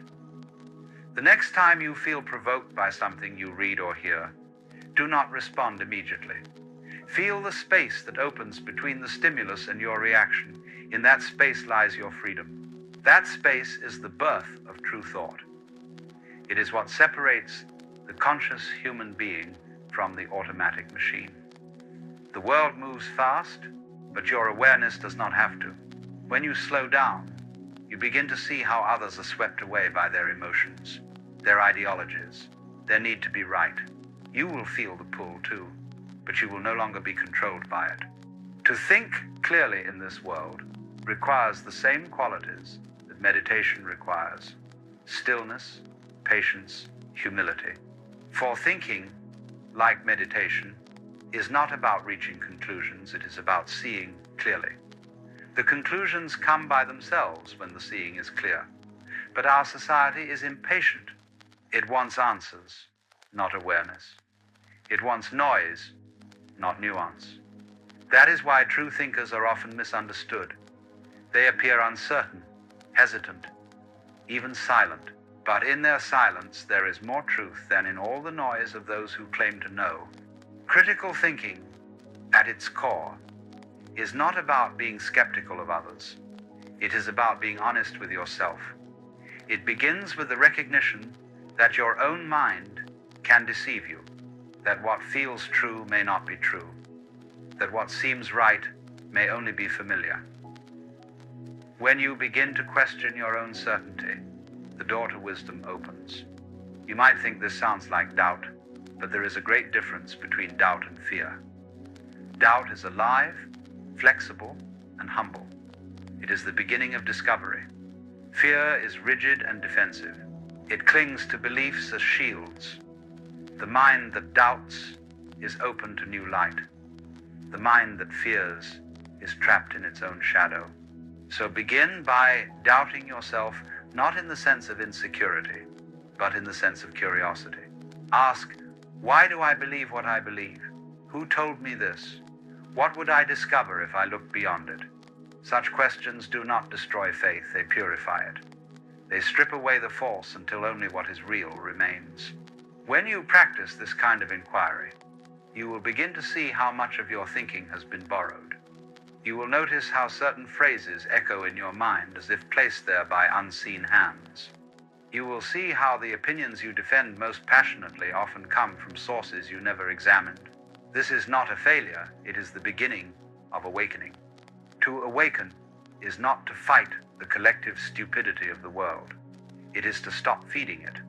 When you refuse to engage in meaningless argument, when you stop reacting to provocation, when you choose silence over noise, you are no longer part of the machine. You become a space of clarity within it, and that clarity spreads. The world changes not because you force it, but because your awareness becomes a mirror in which others begin to see themselves. The Buddha once said that enlightenment is the end of ignorance, not the beginning of new knowledge. In the same way, clear thinking is not the acquisition of cleverness. It is the end of confusion. It is the simple realization that you do not need to know everything to see clearly. You only need to be free of illusion. But illusions are comfortable. They give us a sense of identity, a sense of belonging. That is why many people prefer to remain asleep. To think critically is to risk losing your certainty, your tribe, your image of yourself. It is to walk into the unknown with no guarantee of what you will find. Yet that is the only place truth can live. The known is safe, but the safe is dead. The unknown is alive, unpredictable, and full of discovery. It is in that unknown that the individual mind separates from the collective. Collective thinking seeks agreement. Critical thinking seeks understanding. The collective wants conformity. The awakened mind wants freedom. That is why thinkers have always been outcasts in every age. They belong to no side because truth has no side. But here lies the paradox. When you begin to think clearly, you may at first feel alone. The noise of the world will seem unbearable. You will see through manipulation, hypocrisy, fear, and you may feel like a stranger among your own kind. Yet this is not loneliness, it is clarity. And as clarity deepens, you begin to see that there are others, quiet ones, thoughtful ones, people who, like you, have chosen silence over noise. When enough of these quiet minds arise, the world begins to change. Thinking is not something you do for society, it is something you do because you love truth. When you love truth, you stop needing to win. You stop needing to be right. You no longer see others as enemies or fools. You see them as mirrors of your own humanity, lost in different dreams. You stop fighting and start understanding. And understanding is the beginning of compassion. This is why critical thinking, at its highest form, becomes spiritual. It is not just about logic, it is about liberation. When you begin to think clearly, you begin to see that your thoughts are not you. They are movements of the mind, waves on the ocean of consciousness. You can watch them come and go without being carried away. In that watching, you become free. The disappearance of critical thinking, therefore, is not merely an intellectual crisis. It is a loss of awareness. It is the collective forgetting that we are not our opinions, not our identities, not our sides. We are the awareness in which these things arise and dissolve. When you realize this, you stop defending illusions and start living truthfully. It takes courage to think in this way. It takes courage to face yourself. But that courage is the only true freedom left in this world. The moment you stop fearing your own thoughts, you stop fearing the world. The moment you stop clinging to what you know, you begin to see what you are. Perhaps you have noticed how easy it is today to lose yourself in the collective. Every scroll, every debate, every trend invites you to forget who you are. But when you begin to think again, truly think, you reclaim yourself from the tide. You begin to notice how the world pulls you into its rhythm of urgency and distraction. You see it, you smile, and you return to stillness. That is all it takes to remain free. And from that stillness, a new kind of intelligence begins to grow. Not the intelligence of analysis, but the intelligence of awareness. It does not divide the world into good and bad, right and wrong. It simply sees. And in that seeing, wisdom is born. The wise do not fight stupidity. They illuminate it. They do not argue with ignorance. They outgrow it. For the light does not need to defeat the darkness, it only needs to shine. So do not despair at the state of the world. The world has always been full of noise. What matters is whether you can remain silent within it. Not silent in the sense of speech, but silent in the mind. That is where the revolution begins. Because once you have tasted that silence, you can never again be fooled by noise. Once you have learned to think clearly, you can never again be deceived by illusion. The world may still be chaotic, but within you there will be order. The crowd may still shout, but within you there will be calm. And when you walk through life with that calm, others will feel it. Without saying a word, you will remind them of something they have forgotten. The truth is not something shouted from rooftops, but something found in the quiet heart of awareness. That is how change begins. Not with movements, not with slogans, but with one mind that decides to see clearly. So if you ask me how to bring critical thinking back into a world that has lost it, I would say this: start by being still. Stop reacting, stop agreeing, stop disagreeing. Simply observe. Watch the play of ideas, the dance of opinions, the endless struggle for validation. See it for what it is, an elaborate dream. And in seeing, you awaken. You may not change the world overnight, but you will change your relationship to it. You will no longer be pulled by its madness. You will see the machinery of illusion and smile gently, knowing it cannot touch you. And in that smile, you will find peace. Critical thinking is not the rejection of the world. It is the art of seeing the world as it is, without distortion, without projection. It is the recognition that truth is not something to be owned, but something to be lived. It is the quiet intelligence that listens, reflects, and responds not from fear, but from understanding. In a time when most people are shouting, the thinker listens. In a time when most people are fighting, the thinker observes. And in that quiet observation, wisdom returns. So let the world rush, let it rage and divide and argue. You simply watch. You simply think. because every moment you choose awareness over reaction, you make the world a little less blind. This is not an escape. It is the beginning of true participation. For the world does not need more noise, it needs more clarity. And clarity begins with you. So think, my friend, not because thinking will make you superior, but because thinking will make you free. Think not to win, but to understand. Think not to build another ideology, but to dissolve the ones that have blinded you. And when you finally see through them all, you will laugh, because you will realize that the truth was never hidden. It was simply quiet, waiting patiently beneath the noise for you to stop and listen. In that moment, the age of collective stupidity will end for you. And perhaps, through you, it may begin to end for others as well. There are times, you know, when life just stops making any noise inside you. You wake up, you go through the motions, you speak, you smile when necessary, but underneath it all there's this great silence, not the peaceful kind, but the heavy kind, the kind that feels like the absence of everything that once made you human. And you wonder, perhaps in the middle of the night, what happened. Not what went wrong, but what simply went away. Now this, you see, is something very few people talk about honestly, because it's not quite sadness, and it's not depression in the way we describe it. It's this strange neutral state where the heart has gone quiet. It's as though life has been drained of its taste, its color, its temperature.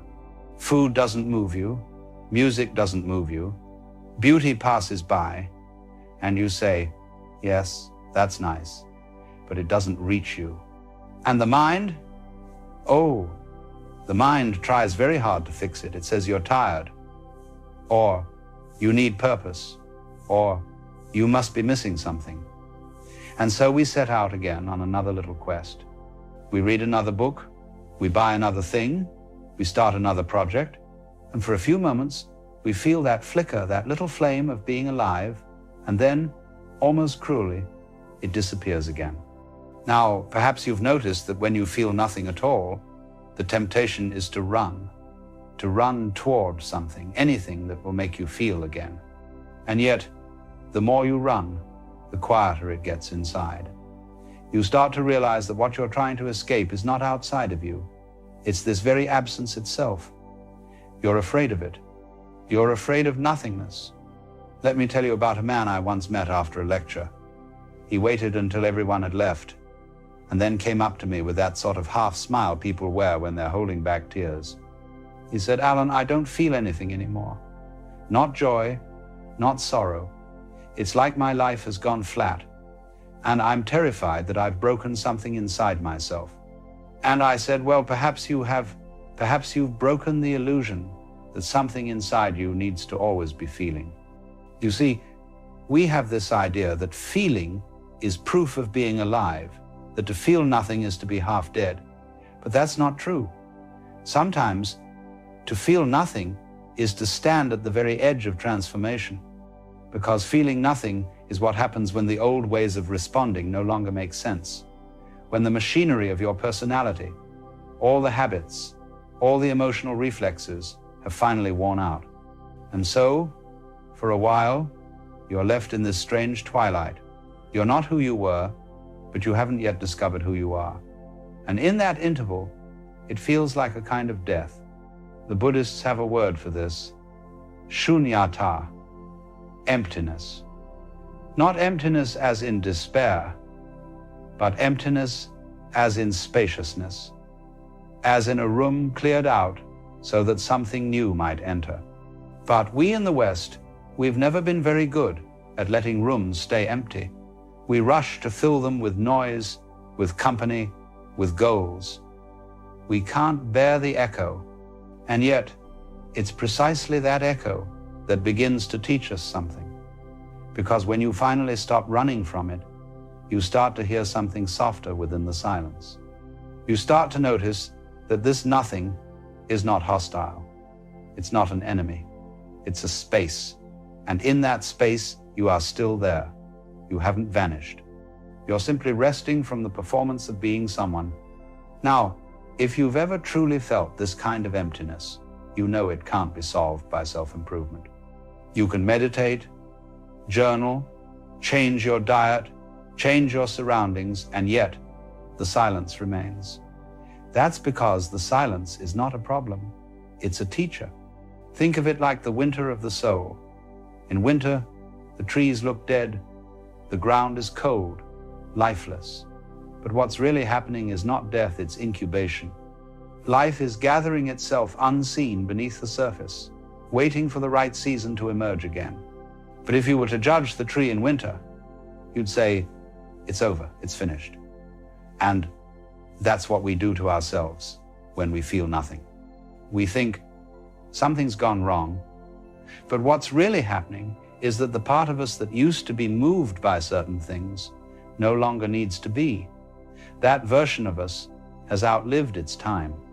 And so we call it numbness, but perhaps it's simply ripening. Now, of course, when I say this, people sometimes protest. They say, but Alan, if I don't feel, how can I love? How can I care? How can I live meaningfully? And I say, my dear, what if love itself is larger than feeling? What if caring doesn't always come with passion, but sometimes with quiet presence? What if meaning is what remains when you stop demanding life to feel a certain way? You see, we've confused feeling with aliveness, and in doing so, we've made aliveness terribly fragile. We think that to be alive means to be excited, inspired, passionate, moved, but that's just one flavor of it. There's another kind still, vast. Clear the aliveness of simply being aware. When you begin to realize this, the fear starts to ease. You no longer demand that every moment sparkle. You stop accusing yourself of being broken because you're not laughing or crying or thrilled. You start to see that there is peace in neutrality. There's a strange beauty in not needing life to perform for you. And in that moment, the numbness becomes softer. It begins to open like a shell. You start to feel not emotion, but presence. The texture of air, the sound of your own breathing, the subtle rhythm of existence. You see, when you stop searching for fireworks, you start noticing the candlelight. Now, the man I mentioned earlier, the one who said he felt nothing, he wrote to me a few months later. He said, I still feel nothing extraordinary, but it doesn't frighten me anymore. I go on my walks, I watch the sky, and sometimes I feel something small, something quiet. Not joy, exactly, more like belonging. And that, I think, is the beginning of awakening, because the heart doesn't reopen through force, it reopens through gentleness. When you stop demanding to feel alive, life returns to you in the most unassuming ways. It's rather like the way a wild animal returns to the forest after a storm. It waits until everything is still. If you go thrashing about shouting, come back, it will hide deeper. But if you sit quietly, not needing it, not forcing it, eventually it appears again curious, cautious, alive. And so it is with the human spirit. When you stop chasing feeling, feeling finds you. You see, most of our suffering comes from thinking we've lost something that was never ours to begin with. We say, I've lost my spark, or I've lost my joy, as though joy were an object you could misplace. But you never had it. It was never a possession. It was a rhythm and you were dancing to it. When the music changes, the body pauses. But the pause is not the end of the dance. It's part of it. The silence you fear is part of life's rhythm. The space between notes makes the music possible. Now, perhaps, if you're in that space right now, the worst thing anyone can tell you is cheer up or find your passion again, because they don't understand that what's happening isn't a problem to solve, it's an unfolding to witness. So instead of asking, how do I feel again? Ask, can I stay here long enough to see what this silence has to show me? Because if you can, you will start to notice that even in the emptiness, something subtle moves. Awareness itself. And that, my dear, is life quietly breathing through you, even when you feel nothing at all. You see, we've been taught to think of awareness as a servant of feeling, as though being aware is only useful when it's filled with excitement or meaning. But awareness doesn't need a reason. It simply is. It's the background upon which all feelings appear and disappear. And when the feelings are gone, the awareness remains, quietly watching. So when you say, I feel nothing, what's actually happening is this. Awareness is still there, but it's no longer occupied. It's no longer being fed by the usual dramas and desires. It's as though the theater of your life has gone dark, the actors have gone home, and you're sitting in the empty hall, listening to the quiet. And at first, it feels lonely, intolerably so. But if you stay, if you resist the urge to switch the lights back on, something extraordinary begins to happen. You realize that the silence is alive. That's the strange thing. The silence, which seems so empty, starts to hum with a kind of invisible fullness. You notice the hum of the refrigerator, the distant bark of a dog, the feeling of your own pulse in your hands. You start to sense the world breathing around you. And you think, well, nothing's happening, but in that nothing, everything is. This is what the mystics have been trying to tell us for centuries. That nothingness is not the absence of life. It's the presence of all life before we name it. It's the womb of experience. It's where the next form of you is forming. But the trouble is, most people never stay long enough to see it. They feel the first chill of emptiness and run back to the fire of distraction. They turn on a screen, call a friend, make plans, anything to drown the echo, because silence to the ego feels like death. And in a sense it is. The death of the ego's constant need to be entertained, to be validated, to be in control. But that's the death that makes space for something much wider, something that doesn't come and go with moods or circumstances. Now, perhaps you've noticed this paradox. When you finally stop trying to feel something, the world starts to feel you. The sunset, which you used to chase for beauty, now simply happens, and it touches you without effort. The sound of rain doesn't inspire emotion, it is emotion without the label. Even boredom becomes strangely peaceful. This is the beginning of what I would call true feeling, not the noisy kind that rises and falls like waves, but the still kind that underlies the sea, the feeling of existence itself. But it's not easy to recognize this, because our culture has told us since birth that value comes from intensity. We admire passion, energy, enthusiasm. We say, he's so full of life. But we forget that even the stars burn themselves out. And what remains afterward is not death, it's vast, quiet space. So if you are in that quiet now, if you've grown tired of striving and still find no joy, I say, good, you're on the right track.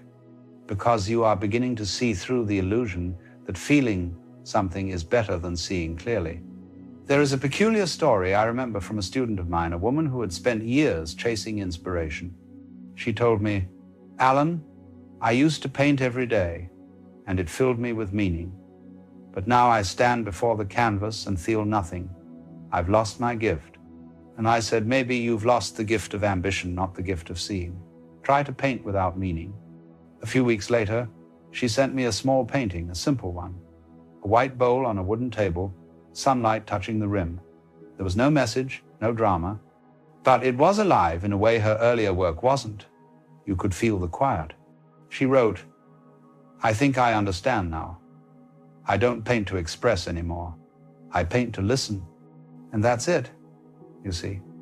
That's the movement from striving to seeing, from expression to presence.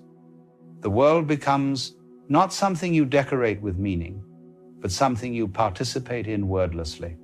Now, the interesting thing is that when you stop trying to feel and you start allowing the nothingness, emotion returns on its own. It's softer, humbler. It's no longer a performance. It's like when the snow melts, the earth doesn't have to try to be fertile. It just is, The same happens in the human heart. When the ice of exhaustion melts, feeling flows again. Not the dramatic kind that sweeps you away, but the kind that roots you in being. But to reach that point, you must be willing to sit in the winter, to let the numbness teach you what false feelings have been carrying you all this time. And that's the secret most people never discover, that numbness is not the absence of emotion, but the exhaustion of pretending. You've spent years being what the world asked you to be, excited, loving, productive, optimistic, spiritual even. Each of those roles drains the battery of the soul, and when the performance ends, the silence that follows is the sound of truth returning. But because no one tells you this, you think something's wrong. You say, why can't I go back? But you can't go back to pretending because you've seen too much. The numbness is not punishment, it's protection. It's your spirit saying, enough, let's just be. And when you surrender to that, when you stop demanding fireworks, something gentler appears. You start noticing the smallest movements, the sound of a kettle, the warmth of light on your hand. These tiny things, once ignored, now shimmer with a quiet importance. It's as though the universe is whispering, I'm still here.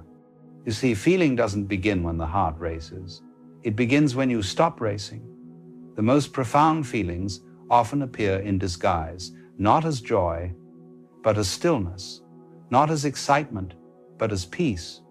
And then one day, quite suddenly, you'll find yourself crying over nothing at all, the way the leaves move, the way a stranger laughs, the way sunlight hits a wall. And you'll realize that the nothing you feared was never empty. It was holding everything you were too busy to feel. So if you are here now, walking through this strange landscape of quiet, don't rush to leave it. Don't mistake it for apathy or failure. You are not broken. You are becoming real. The world you once knew was built on noise. And silence, at first, feels like loss, but it's only clearing the ground for truth. Every seed feels buried before it grows. So let the numbness be your soil.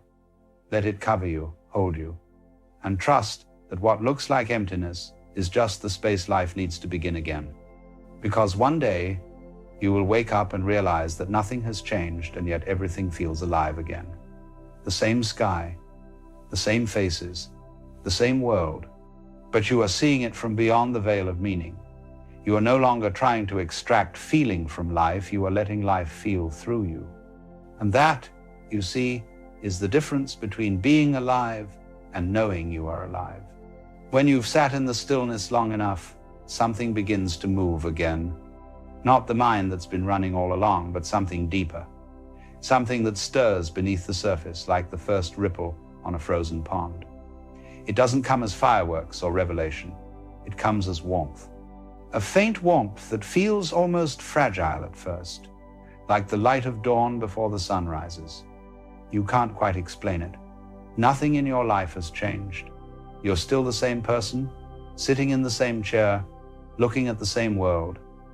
But something in the way you see has shifted. The silence that once frightened you now feels intimate. The emptiness that once felt hollow now feels safe, as though you're resting in the hands of something vast.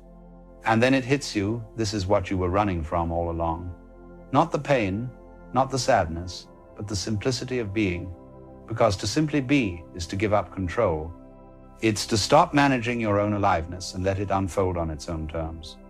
It's a humbling thing to realize that life doesn't need your constant supervision, that the heart beats without your permission, that breath moves in and out without your will. And when you stop interfering, you see that the world has always known how to take care of itself. We imagine ourselves as the authors of our experience, but really, we are the readers. The story is already written in the language of time and change, and our only task is to read it aloud with wonder. The reason most people can't feel is not because they're empty, but because they're trying to write faster than they can read. They're trying to force meaning into a moment that hasn't yet revealed itself. But meaning is not a thing you make, it's something you notice when you stop trying to manufacture it. You may recall a time in your life when you laughed so hard you forgot yourself, or looked at the ocean and felt both small and infinite.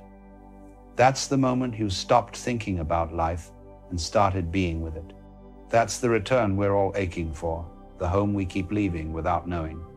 And you begin to see that even your numbness was part of that homecoming. It stripped you of everything that wasn't real, your ambitions, your self-image, even your spirituality, until only awareness remained. That's why people mistake awakening for emptiness at first. Because awakening isn't adding light to the darkness, it's realizing the darkness was light all along, misunderstood. You can't awaken from something that isn't dreaming. And the dream, you see, is this endless pursuit of how you think you're supposed to feel. But when you wake, even slightly, you see that every state, joy, sorrow, confusion, numbness, was never a mistake. It was all life exploring itself through different textures. You are not supposed to always feel vibrant. You are supposed to feel alive, which includes the quiet, the empty, the lost, and the tender. Now, the remarkable thing is that when this understanding starts to sink in, love appears. Not the romantic kind, not even the emotional kind, but the kind that feels like gravity. A quiet recognition that everything belongs. The mistakes, the silences, the parts of you tried to fix, all of it was already part of the dance. You start forgiving yourself without effort. Because you see, there's nothing left to forgive. The one who made the mistakes no longer exists. That version of you was doing its best with the light it had. And this love, this quiet, unconditional recognition begins to color everything. You see the world not as a set of problems to solve, but as a constant movement of form and disappearance. And you realize nothing ever truly leaves. Things change, yes, but disappearance is only transformation by another name. This is when feeling returns, but it doesn't arrive as drama, it arrives as grace. The way water returns to the earth, not with thunder, but with rain. You find yourself feeling moved by small things, again, a bird pausing on the window, the sound of someone laughing nearby, the weight of your own breath. You don't chase these moments. They appear naturally, like reflections in still water. And then you understand feeling was never gone. You were simply looking for it in the wrong direction. You were looking outward toward the world of sensations and meanings, when all along it was waiting inward in the stillness that never left. When you stop running from nothingness, you find it's the only place peace has ever lived. And that peace is not an experience, but a condition of being the natural state beneath the noise. It doesn't depend on mood, achievement, or clarity. It's the quiet recognition that everything you touch is temporary, and that this is not a tragedy, but the very reason life can be beautiful. Because if everything stayed, nothing would move, and if nothing moved, there could be no experience at all. So feeling nothing for a time is life teaching you how to stop confusing movement with meaning. It's the pause between the notes that lets the music breathe. You begin to live differently when you know this. You stop grasping at pleasure and stop running from pain. You begin to trust the seasons of your own spirit. When joy comes, you welcome it, but when silence returns, you don't fight it, you make tea for it. And when you look back, you see that what you called numbness was really a teacher in disguise. It came to strip away what was false, so that what was true could finally be felt. I remember once a man asked me, "Alan, how do I find peace?" And I said, "Stop looking for it as something to find. Start seeing it as what remains when the search ends." The man said, "Then should I do nothing?" And I smiled. Doing nothing is still doing something. The trick is to stop trying to do nothing and allow yourself to be what is already happening. This puzzled him, as it does most of us. But later he wrote to me saying, "I sat by the river for hours, and nothing happened until I realized that the river was doing all the happening." That's it. When you stop trying to force life, you realize life has been living you all along. The numbness fades not because you escape it, but because you stop naming it. When you stop calling it emptiness, it becomes space. When you stop calling it loneliness, it becomes presence. When you stop calling it meaninglessness, it becomes freedom. And then one day you notice you're smiling again, not for any reason, but because the breeze feels like a friend. Because the moment, however small, feels like home. The return of feeling is quiet, humble, and profoundly ordinary. It doesn't arrive with music or revelation. It arrives as a soft knowing that you were never separate from the flow. That everything, even your detachment, was part of life's way of holding you until you were ready to soften again. So, if you feel nothing now, do not despair. You are standing at the threshold of your own awakening. You are learning how to feel without the drama, to love without the story, to live without the noise. And the beauty of it all is that life doesn't rush you. It waits, endlessly patient, until you are ready to remember. Because the truth is, life was never trying to make you feel something. It was trying to show you that you are what's feeling itself. Not a person having an emotion, but awareness meeting its own reflection. And once you see that, once you truly understand that the silence inside you is not a void but a mirror, you realize you've never been alone. You've only been looking away. When you sit quietly, you begin to sense that there is a pulse beneath everything, a rhythm so subtle that only stillness can hear it. And that pulse is the universe breathing through you. You realize you don't need to find connection because you are connection. You don't need to chase purpose because purpose is simply the act of being awake to this. Feeling nothing was never a problem to solve. It was a doorway through which you step, leaving behind the noise of identity and entering the space where being and feeling are one and the same. And when you walk through that door, life no longer happens to you. It happens as you. The rain falls, and you are the rain. The wind moves, and you are the wind. The world breathes, and you are the breath. You are the silence listening to itself. So, if you are feeling nothing at all, know this: you are closer to truth than you've ever been. Stay there, let it open, and soon enough, you will see that nothing was ever missing. You were simply being prepared to see the everything that was always here. Because in the stillest moment, when all else fades away, you'll finally understand nothing was wrong, nothing was broken, nothing was missing.